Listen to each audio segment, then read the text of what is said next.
let me set the stage for today's episode. This isn't a surface level conversation. We're getting into real world insights, what actually works, what doesn't, and how to apply what you hear today in a practical way, whether you're building a business, a brand, or your next opportunity. And I want you to stay with me until the very end, because I'm offering a free bonus specifically for listeners who finish the episode.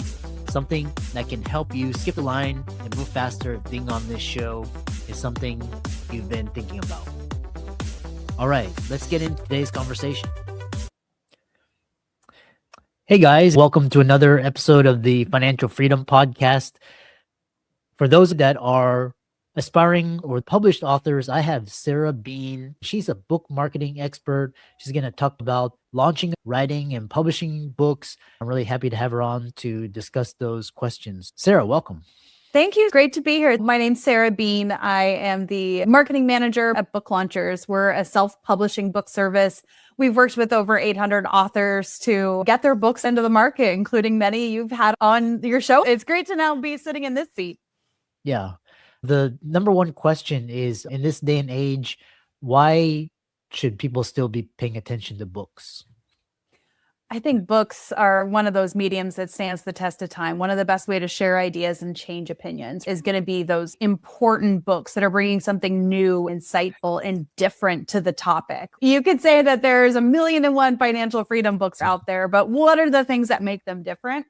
Books are going to continue to be that credibility builder. They're going to continue to be that thing that sets you apart from the competition, whether you're a doctor, a brand, or expert. That book is going to continue to be one of the best ways to set your ideas apart in the marketplace. This question is for aspiring authors. We got coaches, doctors, lawyers. We hear a lot of negative self-talk. I don't have a book to write, or what do I write about? Spill people's appetite and get people's creative juices flowing about the topics that people can write about. The sky's the limit. Like podcasts, there's a book out there for everything. There's no end to what can go into a book. But before you start that process, before you go down the path of what am I going to write about, start first with why you want to write a book. What specifically, how book was going to help you more than anything else? There's 1,000,001 ways to spend marketing dollars. There's 1,000,001 ways to get your ideas out there. If you want a book, be clear on why you want to write a book, then commit fully, because I'm sure your audience has encountered that idea of maybe I'll write a book, and you get started on the journey and realize, oh, wait, this is a big endeavor. I'm going to need some help there. If you're going to go down that path, which I highly encourage people to do, center on the why first. What is that book going to do for you? What are you hoping it's going to do for other people? Who are you hoping to reach?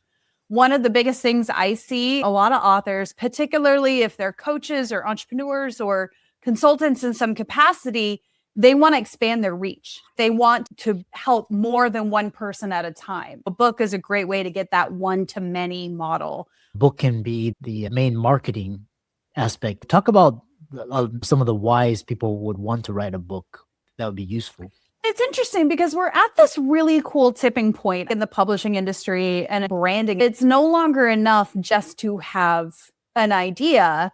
The book is not always going to be that end goal. It's going to be part of a bigger puzzle. So there's all these new avenues, and especially with all the tools that are coming out from AI, there's a lot of different avenues to go into it. A book is going to be one piece of the puzzle. It's going to open the doors to the next pieces of that puzzle, whether it's courses, cohorts, workshops, speaking, or whatever it might be. The book is one piece that can open and unlock the rest of the pieces. That's how you start to have impact, to magnify your message to a wider audience. The misconception about writing a book is people think that they're going to make significant money from it. They're going to be like a Rowling, those myths. After being in publishing for over 20 years, I am not going to tell you that a book is your way to riches. Like, it's just not. I'm sorry. There are 6 million plus books that are up on Amazon. There are thousands of books that are released every day. Instead of looking at, okay, this book is going to make me a lot of money, look instead at the doors that book is going to open for you. I mentioned that book is what's going to help set you apart in the marketplace. By setting you apart and having that credibility builder, it is going to open the door to opportunities to speak on stages that you didn't before, to run workshops, connect with people, get in the media, share your message. We had an author who wrote a fantastic book on something that most people would consider very boring. Bookkeeping for small business. Doesn't sound like a really impactful thriller or anything, but he wanted to get down this idea that small business owners need to understand their bookkeeping, identify opportunities, and manage cash flow. Super helpful. His book was selling. It wasn't like flying off the shelves, but it was doing okay. But someone heard him on an interview talking about that book, picked the book up, and ended up hiring him as a consultant for their company with a pretty large honorarium. Without that book, that end user never would have found his message and he never would have gotten that opportunity. So very often we like to work with our authors on what are the metrics you should be measuring instead of book sales.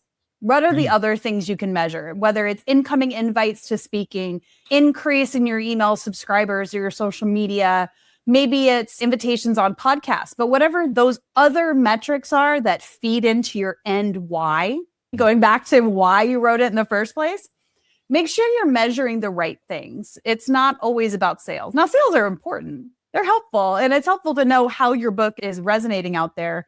But there are a lot of other opportunities that come from that book that you can be looking at instead. Since we're on the topic of podcasting, how are podcasting and authors using the two mediums together?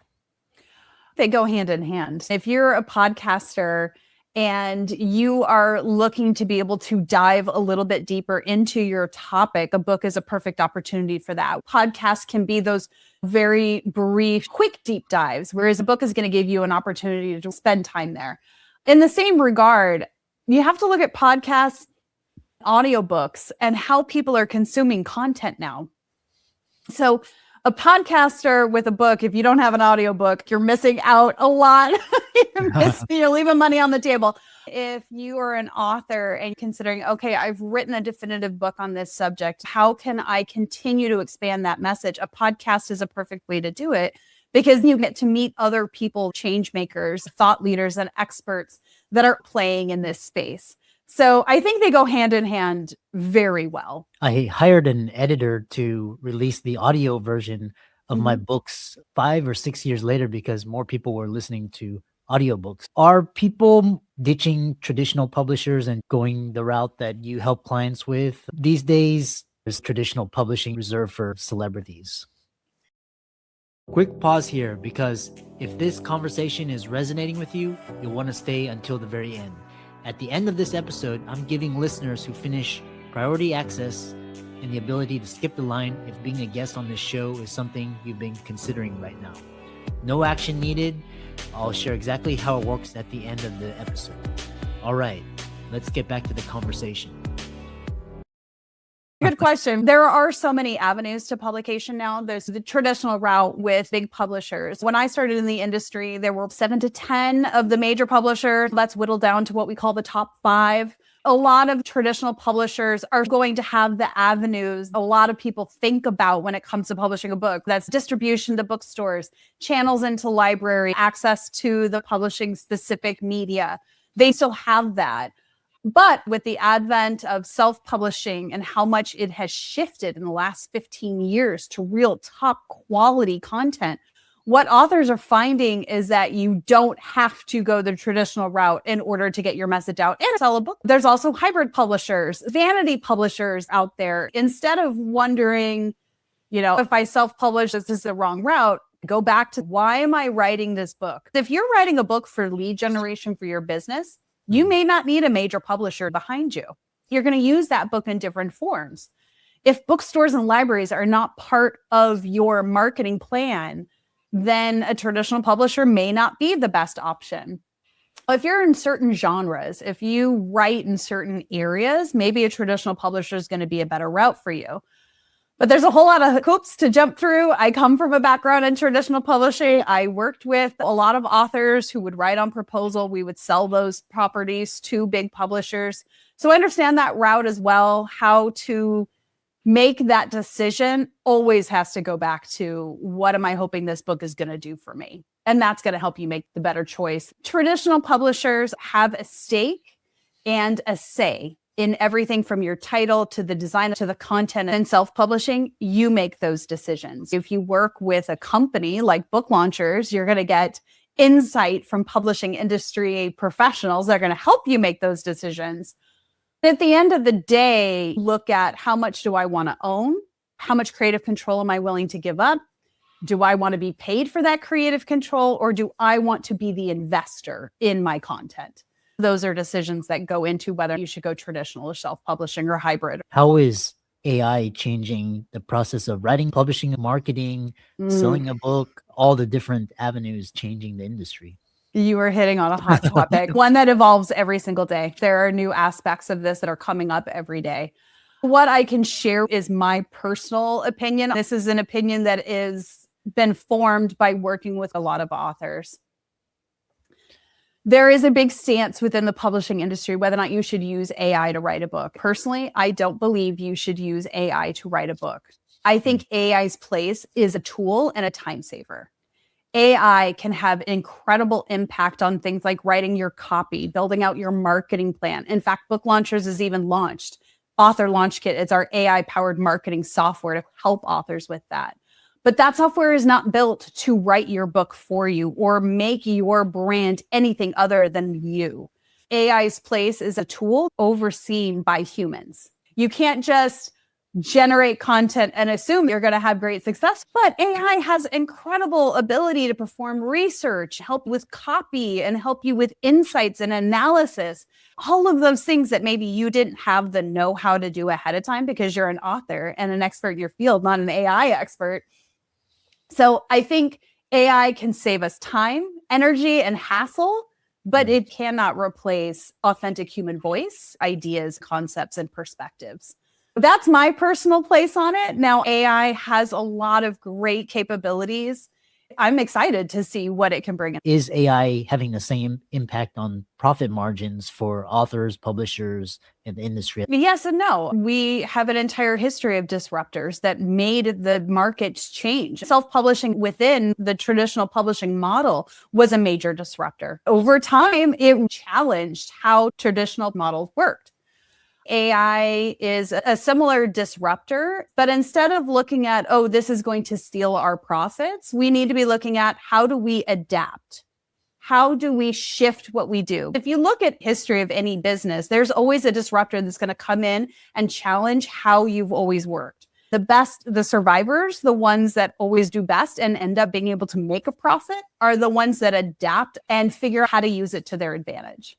Instead of being like, whoa, AI is going to replace all of these things, instead look at, okay, now this great tool is here. How can I adapt and continue to grow with it?